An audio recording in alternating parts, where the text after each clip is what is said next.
السلام علیکم ورحمۃ اللہ وبرکاتہ۔ إن الحمد لله نحمده ونستعينه ونستغفره ونعوذ بالله من شرور أنفسنا ومن سيئات أعمالنا من يهده الله فلا مضل له ومن يضلل فلا هادي له أما بعد قال الله تبارك وتعالى في الكلام المجيد أعوذ بالله من الشيطان الرجيم بسم الله الرحمن الرحيم تلك أمة قد خلت لها ما كسبت ولكم ما كسبتم ولا تسألون عما كانوا يعملون۔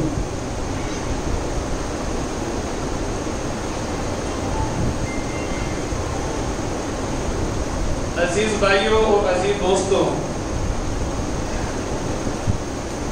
آج اللہ رب العالمین کے فضل اور کرم سے تفہیم القرآن کی سنہ کے سلسلے میں جو ہم نے ترجمہ القرآن کلاس کا آغاز کیا ہے اس کے پہلے پارے کی تکمیل ہے۔ قرآن کریم کے اس پہلے پارے کے اندر سب سے پہلے تو میں اختصار کے ساتھ اس کا خلاصہ پیش کرنا چاہوں گا۔ سب سے پہلے ہم نے سورہ فاتحہ پڑھی۔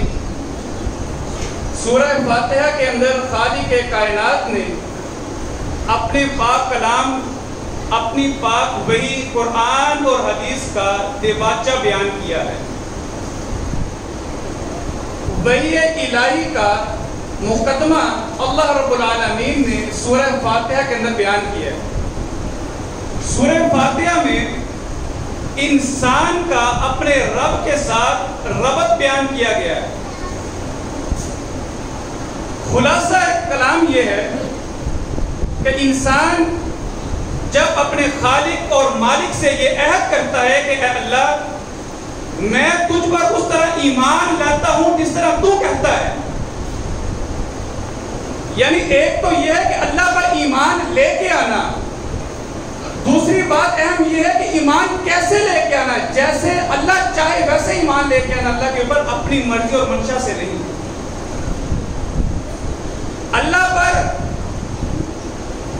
اللہ رب العالمین کی مراد کے مطابق ایمان لے کے آنا، فرمایا کہ جب انسان ہماری طرف سے یہ عہد کر لیتا ہے کہ اے اللہ میں تجھ پر ایمان لے کے آتا ہوں جیسے ایمان لانے کا حق ہے، اور پھر ہماری طرف رہنمائی کے لیے کوشش کرتا ہے، ہدایت حاصل کرنے کی کوشش کرتا ہے، تو میں اللہ کی طرف سے یہ وعدہ ہوتا ہے کہ میں انسان کو ضرور ہدایت عطا کرتا ہوں۔ عزیز بھائیو، یہ سورہ فاتحہ کا خلاصہ ہے۔ اور ذرا مجھے بتلائیے کہ میری اور آپ کی زندگی کا مقصد کیا ہے؟ کیا معلومات حاصل کرنا ہے؟ کیا دنیا کا عہدہ حاصل کرنا ہے؟ یا کوئی منصب حاصل کرنا ہے؟ ہم کیا چاہتے ہیں؟ ہم صرف اور صرف کامیابی اور کامرانی چاہتے ہیں۔ اور عزیز بھائیو، کامیابی کیا ہے؟ کہ انسان کو دنیا کے اندر اللہ رب العالمین کی طرف سے سکون حاصل ہو جائے، یہ کامیابی ہے۔ اطمینان قلب حاصل ہو جائے، یہ کامیابی ہے۔ تو یہ ہدایت کے ذریعے ہی ممکن ہے۔ انسان اللہ رب العالمین سے صرف اور صرف، جو مومن ہے، جو ایمان والا ہے، وہ صرف اللہ سے ہدایت کا طالب ہے۔ تو انسان کو ہدایت چاہیے، تو اللہ کے نبی علیہ السلام نے جس طرح فرمایا قسمت الصلاۃ بین عبدی نصفین، میں نے سورہ فاتحہ کو اپنے اور اپنے بندے کے درمیان آدھا تقسیم کر دیا ہے۔ آدھے حصے میں کیا ہے کہ انسان اللہ رب العالمین کی توحید پر اقرار کرتا ہے، توحید ربوبیت، الوہیت، اسماء و صفات پر پکا ایمان لانے کا وعدہ کرتا ہے، اور اللہ رب العالمین وعدہ کرتے ہیں کہ اگر تم میرے اس پر ایمان لانے کے بعد ہدایت حاصل کرنے کی کوشش کرو گے، میں اللہ کا وعدہ ہے کہ میں تمہیں ضرور ہدایت عطا کروں گا۔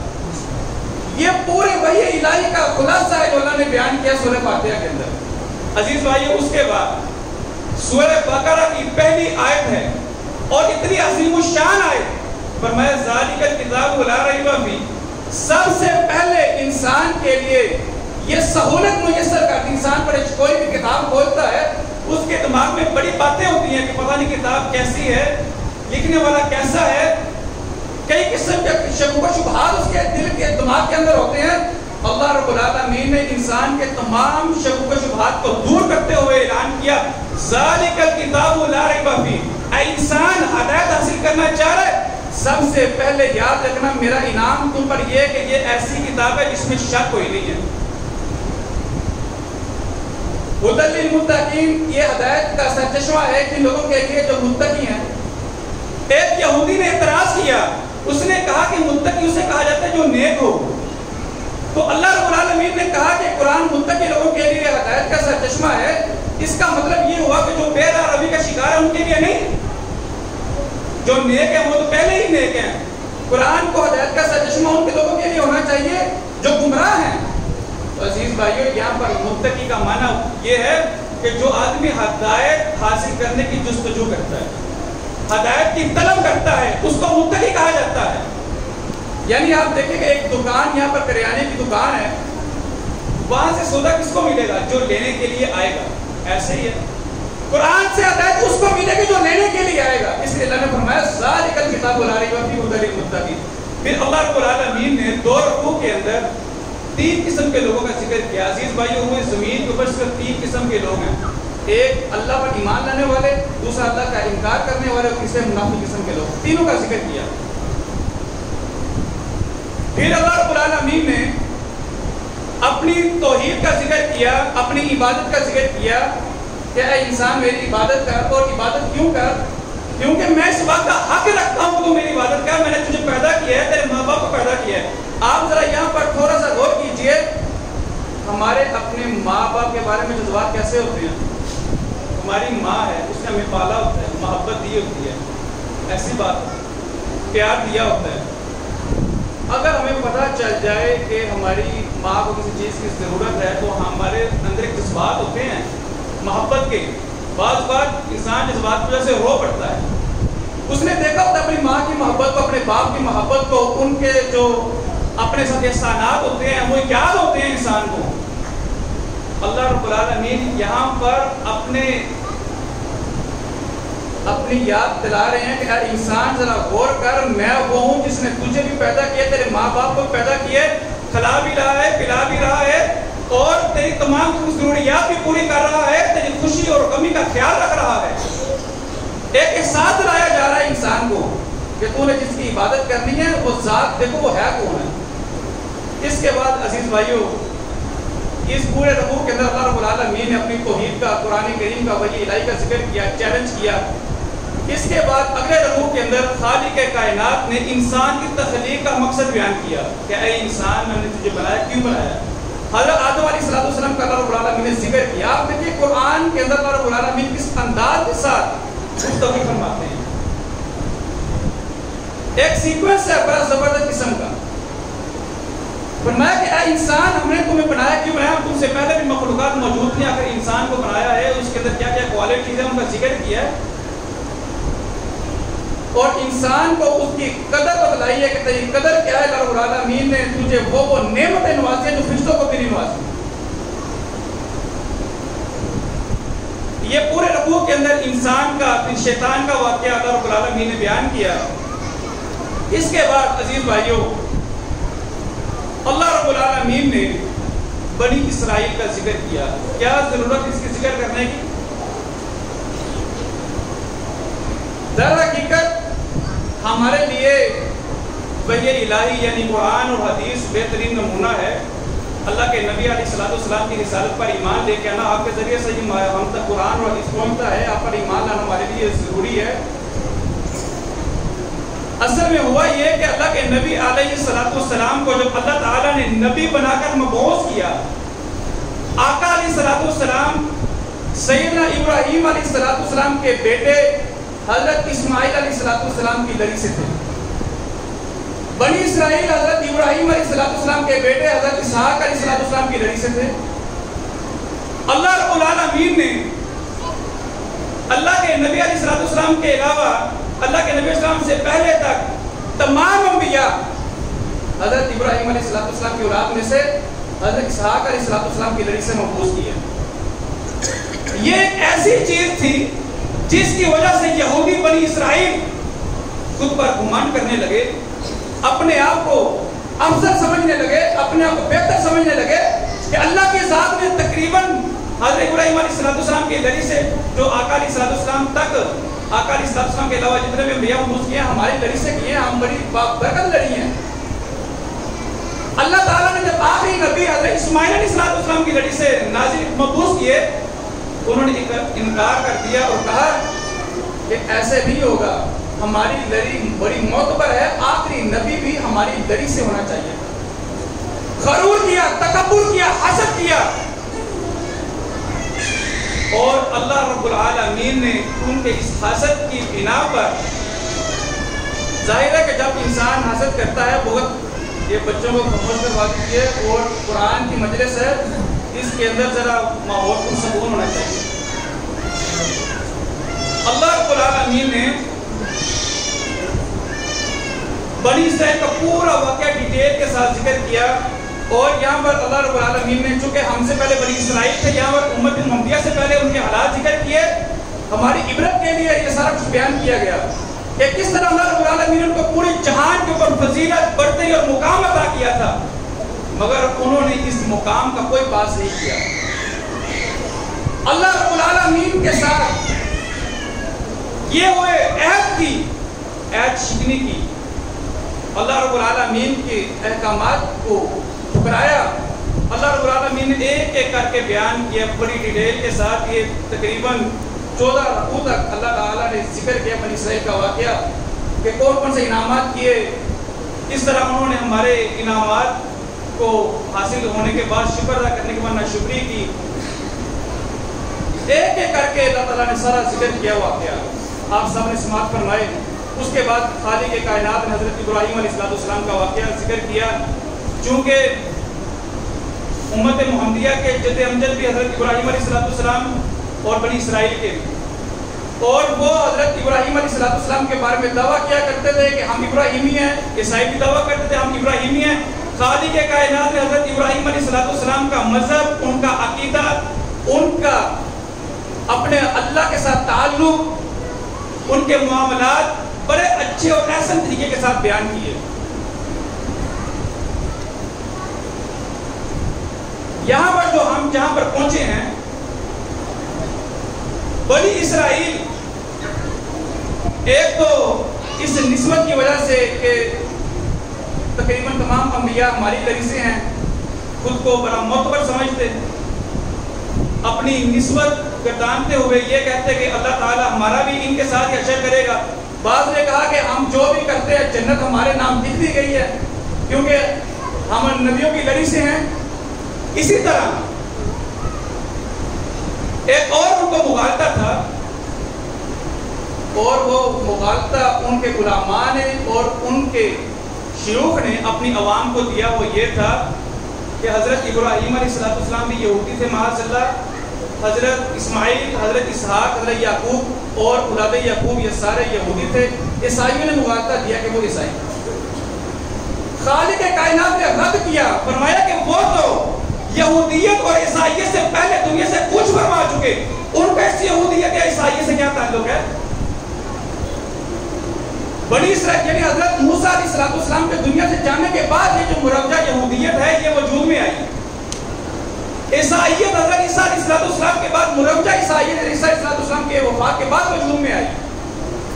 یہ انبیاء حضرت ابراہیم، اسماعیل، اسحاق، یعقوب اور اولاد یعقوب ان سے پہلے گزر چکے، ان کا تو یہودیت عیسائیت کے ساتھ کوئی تعلق نہیں تھا۔ اللہ رب العالمین نے اس کا رد کیا اور بڑی بہترین بات کی، فرمایا دل کا امت، یہ ایک امت تھی، یہ ایک جماعت تھی، یہ ایک گروہ تھا۔ عزیز بھائیو، جماعت کسے کہا جاتا ہے؟ ایسے لوگوں کا گروہ جن کا ایک مقصد ہوتا ہے۔ ایک گروہ وہ ہوتا ہے جس میں ہر قسم کے لوگ آپ دیکھتے ہیں کہ باہر آپ چلے جائیں کئی بار لوگ اکٹھے موجود ہوں، گروہ تو وہ بھی ہوتا ہے مگر کسی کا کوئی ایک مقصد نہیں ہوتا، ہر آدمی اپنے اپنے مقصد کے لیے کہیں پر موجود ہوتا ہے۔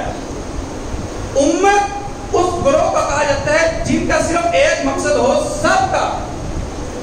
جس طرح آپ دیکھتے ہیں کہ بس اگر گجرانوالہ سے اسلام آباد جا رہی ہوتی ہے تو سب کا مقصد اسلام آباد جانا ہی ہوتا ہے، کوئی یہ نہیں کہ میں نے یہاں سے لاہور جانا ہے، ڈائریکشن سب کی ایک ہوتی ہے۔ فرمایا دل کا امت، یہ ایک امت ہے یعنی با مقصد لوگوں کی جماعت. قد خلت تحقیق یہ گزر چکی. لہا ما کسبت ان کے لیے ہے جو انہوں نے کمایا. ان کی نیکیاں ان کی خوبیاں وہ ان کے لیے ہے. انہوں نے جو اچھے اعمال کیے ان کا اجر ان کو دیا جائے گا. وَلَكُمْ مَا كَسَبْتُمْ تمہارے لیے تمہاری کمائی ہے, تمہارے لیے تمہارے اعمال ہے. تمہارے اعمال کے مطابق تم سے تمہیں سزا یا جزا دی جائے گی. بتلایا یہ ہے کہ جس انداز سے تم اس نسبت پر ناز کر رہے ہو, اس ناز کا کوئی فائدہ نہیں ہوگا. اس طرح اللہ رب العالمین نے قرآن کریم کے دوسرے مقام پر فرمایا بلا من کسب سیئۃ واحاطت بہ خطیئۃہ فاولئک اصحاب النار هم فیہا خالدون. جس آدمی نے برائیاں کمائی اور برائیوں نے اس آدمی کو گھیر لیا, یعنی برائیاں کرتا رہا, پھر ایک برائی کی معافی نہیں مانگی, پھر کرتا رہا حتیٰ کہ اس کو برائیوں نے اس کو گھیر لیا. میں یہی لوگ ہیں جن کے اعمال برباد ہو چکے ہیں اور ان کے لیے قیامت پہ روز عذاب ہے. بلا من اسلم وجهه لله وهو محسن فله اجره عند ربه ولا خوف عليهم ولا هم يحزنون. اور دوسرے مقام پر فرمایا کہ وہ لوگ جنہوں نے اپنا چہرہ اپنے رب کی طرف متوجہ کر لیا, جو اپنے رب پر ایمان لے کے آئے اور اپنی پوری زندگی اس کی منشا کے مطابق گزارتے رہے. میں آپ کے سامنے چھوٹی سی بات کر دوں. اللہ تعالیٰ نے جو بات ذکر کی ہے نا وَمَا خَلَقْتُ الْجِنَّ وَالْإِنسَ إِلَّا لِيَعْبُدُونِ, بات بہت چھوٹی ہے, مفہوم بہت بڑا ہے اس میں. جو کہا گیا نا کہ میں نے انسانوں اور جنوں کو اپنی عبادت کے لیے پیدا کیا ہے, اور عبادت کیا ہے؟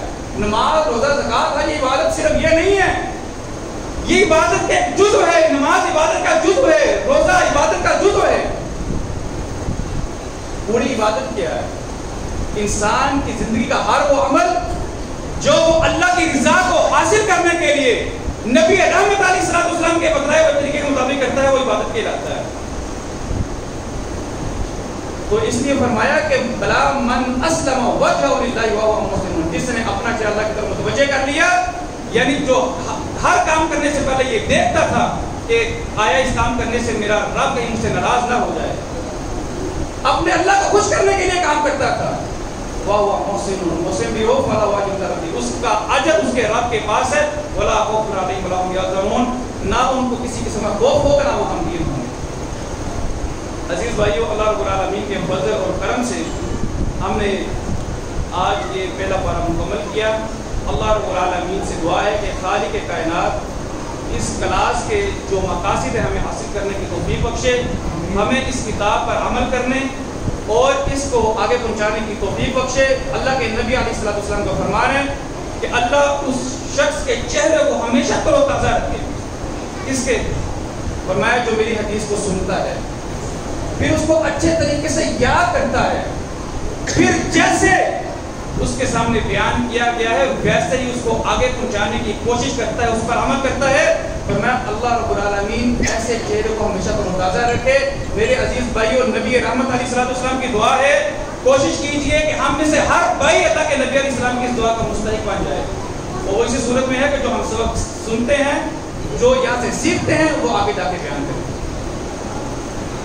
عزیز بھائیو, اللہ رب العالمین کے فضل سے آپ نے جس طرح فلیکس میں پڑھا ہوگا کہ اوپر لکھا ہوا تھا تحریک ختم نبوت کے زیر اہتمام. چونکہ ہمارے دادا جان نے اس تحریک کے اندر اپنی بہت ساری خدمات سے انجام دی, اللہ رب العالمین کے فضل اور اس کے کرم سے ان کا مقصد محض رضا الہی تھا, کوئی شہرت, کوئی عہدہ, کچھ بھی نہیں تھا. وہ ایک خوددار انسان تھے, انہوں نے اپنے حصے کا کام کیا اور اپنے حصے کا کام کر کے جانے پانے سے پوچھ کر کے ہم نے انہیں کے اس مشن کو آگے لے جاتے ہوئے تحریک ختم نبوت کے ذریعے تمام اس پروگرام کا انعقاد کیا, تفہیم القرآن بالسنہ, یعنی قرآن کو نبی علیہ السلام کی سنت کے مطابق سمجھنا. اسی تحریک کے زیر تمام کچھ اور بھی شعبہ جات ہیں جن کا آغاز کیا گیا ہے, جن کے اندر ایک حکیم عبد الرحمان آزاد ویلفیئر موجود ہے. آپ میں سے اکثر بھائی جانتے ہیں الحمدللہ تقریباً 4 سال سے اسی پلیٹ فارم کے زیر تمام حکیم عبدالرحمان آزاد ویلفیئر کے زیر تمام تقریباً 4 سال سے مستحق لوگوں کے گھروں کے اندر راشن پہنچایا جاتا ہے، اور اسی طرح اسی کے اندر مزید وسعت بھی کی جا رہی ہے، اور اسی کے ساتھ ساتھ کچھ اور بھی مزید پروجیکٹ جو ہیں وہ شروع کیے گئے ہیں۔ آپ بھائیوں سے دعا ہے کہ دعا کیجیے کہ اللہ رب العالمین جس طرح ہمارے بزرگوں نے کام کیا ہے ہمیں بھی کام کرنے کی پوچھے، اور میں یہاں پر اللہ رب العالمین کا شکریہ ادا کرنے کے بعد اپنے والد محترم کا مشکور ہوں، شکریہ ادا کرتا ہوں کہ انہوں نے اپنا شفقت برا ہاتھ میرے سر پر رکھا، جس کی وجہ سے یہ سب ممکن ہو سکا۔ جس طرح آپ صاحب یہاں پر موجود ہے، انہوں نے حوصلہ افزائی کی میری، انہوں نے مجھے آگے بڑھنے کی تلقین کی، اور الحمدللہ آج یہ موقع ہے کہ اللہ تعالیٰ میں پہلا پارہ مکمل کیا۔ میں انشاءاللہ اللہ رب العالمین سے اس کی رحمت سے یہ امید کرتا ہوں کہ انشاءاللہ اگلا پروگرام ہمارا اس سے کہیں بڑا ہوگا۔ اللہ رب العالمین سے دعا ہے کہ وہ ہم کو اپنی رضا کے لیے کام کرنے اور اپنے حضور سے ہونے کی توفیق نصیب فرمائے۔